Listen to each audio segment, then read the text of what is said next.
እነዚህ አራት የአናሎጂ ጥያቄዎች ነው። ይህንን ቪዲዮ ፖዝ አድርጋችሁ እነዚህን የአራት አናሎጂ ጥያቄዎች 5 ደቂቃ ብቻ መውሰድ ለመስራት ነው። አመሰግናለሁ። ይህንን ቪዲዮ ፖዝ አድርጋችሁ እንደሞከራችሁ ተስፋ አደርጋለሁ። ዛሬ የምናየው እንግዲህ አናሎጂዎች ነው። ባለፈው የመጀመሪያው ጊዜ እንደተነጋገርነው የአፕቲቲዩድ ጥያቄ ሲሰራ መጀመሪያ አንደርስታንድ ማለት ነው። አናሎጂዎች ደግሞ ሲሰሩ የሁለቱ ወርዶች ወይም ተርሞች ግንኙነት በሰዓቱ መታወቅ አለበት። ከዛ በኋላ ወደሚቀጥለው እንሄዳለን ማለት ነው። ስለዚህ የቲም እና የፕሌየር ምንድን ነው ግንኙነታቸው? የሁለቱ ነው ትልቁ ነገር። ስለዚህ ቲም ምንድን ነው? ሜምበር ምንድን ነው? ሰው አዝ ዩ ካን ሲ ቲም ፕሌየር ሜምበር ነው አይደል? የቲም ሜምበር ነው። ስለዚህ ቲም ደግሞ የሆነ ኮሌክቲቭ ነው አይደል? ስለዚህ የሜምበር ምንድን ነው? ምን ሲሆን ነው ተለቅ የሚለው ክላስ ሲሰበሰቡ ፕሌየሮች ሲሰበሰቡ ቲም ይሆናሉ አይደል? ሜምበሮች ሲሰበሰቡ ደግሞ ምንድን ነው የሚሆኑት አይደል? ስለዚህ ምን አላችሁት? ቮካሊስት ድምፁን ቅላጼ እያወጣ የሚናገር የሚዘፍን፣ ትሬነር አሰልጣኝ፣ ክሩ ሚዚሽያን ሙዚቀኛ። ዘ አንሰር ኢዝ ዩር ኮሬክት ሲ ትክክል ናችሁ። ክሩ ግሩፕ ሲሆን ሜምበር ደግሞ የክሩ አባል አይደል? በትክክል መልሳችሁ። ሁለተኛ ፍሬንድሺፕ ሪፍት ሶሳይቲ ምን እንላለን? ስለዚህ የፍሬንድሺፕ እና የሪፍት ግንኙነቱን ማጤን ምንድን ነው ግንኙነቱ? ፍሬንድሺፕ በሪፍት ምንድን ነው ልዩነት? ፍሬንድሺፕ ሪፍት በመካከላቸው ቅራኔ ሲፈጠር መከፋፈል ሲፈጠር ማለት። ስለዚህ ለሶሳይቲ መከፋፈል ሲፈጠር ምንድን ነው እንላለን አይደል? አናሎጂ ሄቨን እና ሚቲንግ እና መከፋፈል ሲፈጠር እዚህ ጋር ኪዋ ሪፍትን ከተረዳችሁ በእርግጠኝነት የሶሳይቲ ያኛው ትነሱታላችሁ። ሚቲንግ ሊሆን አይችልም፣ ሄቨን ሊሆን ይችላል፣ ፓርቲ ሊሆን አይችልም። ትክክለኛ መልስ ዲ ሺዝም። ይሄ ኮንሴፕት ምንድነው? ሶሳይቲ በተለያየ ጉዳይ ላይ በፖለቲካ ሊሆን ይችላል፣ በተለያዩ ነገሮች ሲከፋፈል ለሁለት ለመሳሰሉት ሲከፋፈል ዊ ኮል ኢት ሺዝም።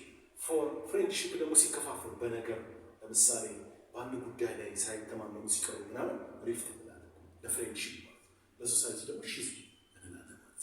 ለምሳሌ ሶሳይቲዎች ዲሞክራሲ እና ሶሻሊዝም ሊከፋፈሉ ይችላል። ስለዚህ እነዛ ሲከፋፈሉ ሺዝም ይችላል። ያ የመከፋፈሉ ውጤት። ኦኬ ሶስተኛ ጀስቲስ ፌርነስ። አሁን ደግሞ ይመድም ጀስቲስ ፌርነስ ውጤቱ አይደል? የጀስቲስ ውጤቱ ፌርነስ ነው። ፌርነስ እሺ የምን ውጤት ነው? ባያዝ አይደል? ጀስቲስ ፌርነስ እናገኛለን። ሁለቱም ፖዚቲቭ ናቸው በነገራችን ላይ። ስለዚህ የምን ውጤት ነው? ባያዝ የሚሆነው ነው። የኮምፓሽን የጀስት እኮ እንደ ጀስቲስ ማለት ነው። ልክ ማለት ነው። ራሽናል ወይ ደግሞ ይሄ ምክንያታዊነት ነው። ፕሬጁዲስ ትክክለኛ መልስ ፕሬጁዲስ ባያዝ ያመጣል። ፕሬጁዲስ ማለት የተዛባ ትክክል ያልሆነ ሲሆን ባያዝ ደግሞ እንደዚሁ መዛባት ማዳላት እንደማለት ነው በአማርኛ። ስለዚህ ትክክለኛው አናሎጂ ጀስቲስ ከፌርነስ ጋር ከሄደ የግድ ፕሬጁዲስ ከባያዝ ጋር ይሄዳል ማለት ነው። ትክክለኛው አናሎጂ ፕሬጁዲስ ዲ። አራተኛውን እንመልከት። ይሄ ደግሞ ቦታኒ ፕላንትስ። አስታውሳችሁ ከሆነ የኤሌመንተሪ ወይም ደግሞ ጁኒየር ላይ ያላችሁ ፕላንት የሚያጠና ቦታኒ ራይት ሳይንስ ነው። ዞኦሎጂ ነው ለአኒማልስ ማለት። ስለዚህ ቦታኒ ፕላንቶችን የሚያጠና ከሆነ ሶይልን ምን ያጠና ነው? አሁን ይሄ ፕሮፌሽን ራይት። ሰውየው የሚያጠናው ፊልድ የሚጠናበት ፊልድ ምን ይባላል? ቦታኒ ኦኬ ፊልዱ ነው። ፕላንትስ ደግሞ የሚጠኑት ናቸው። ሶይል የሚጠናው ነው። የሚያጠናው ምን ይባላል? ፔዳጎጂ። አሁን ፔዳጎጂ የቲቺንግ ሜቶዶሎጂ የሚጠናበት ሶሺዮሎጂ ማለት ነው። ሶሺዮሎጂ ስለ ሶሳይቲ የመሳሰሉት ጉዳዮች የሚያጠና ነው። ባዮሎጂ ሁለቱንም የሚያጠና ነው። ቦታኒም ዞኦሎጂ የሚያጠና ነው። ስለዚህ ጀነራል ሶይልን የሚያጠና ፔዶሎጂ ሶይልን የሚያጠና ዘርፍ ወይ ደግሞ የሚያጠና አንድ የሚያጠና የጥናት የሚጠናበት ዘርፍ ልንለው እንችላለን። ፔዶሎጂ ይባላል።